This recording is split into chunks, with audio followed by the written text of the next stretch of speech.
ลืมได้บ้าง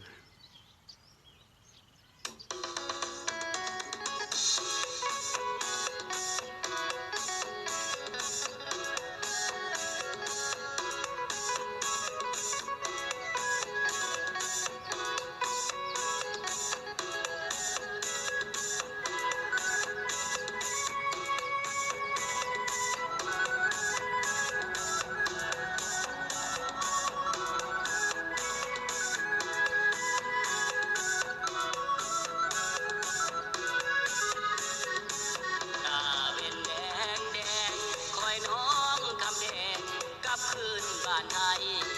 น้องไปอยู่คนใดน้องตามไว้บ่ตาวมาพ่อแม่ก็เฒ่าคอยน้องเจ้าขึ้นมาเฮ็ดนาสงกรานต์นี้สิ้นสุดแล้วนะเกียมจะตกกาแล้วเด้อคนดีได้ยินข่าวนี้น้องคนดีจงได้พรน้องอย่าได้ตัดร้อนจงมีพรขึ้นมาบ้านเฮาตัวอ้ายควรหาน้องกลับมาอยู่เด้อนงเยาลืมแล้วบ่อดีตสองเฮาอ้ายคอยท่าเจ้าอยู่แคมทงนาคือโบเต่ามาเลยโนเจ้าเบิ่งท้องฟ้าสีเศร้าเศร้าแห่งคอยท่าเจ้า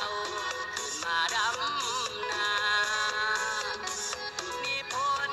จะตกฟ้าดังห้องดังกองขึ้นมาหัวนุ่มอกสาวนา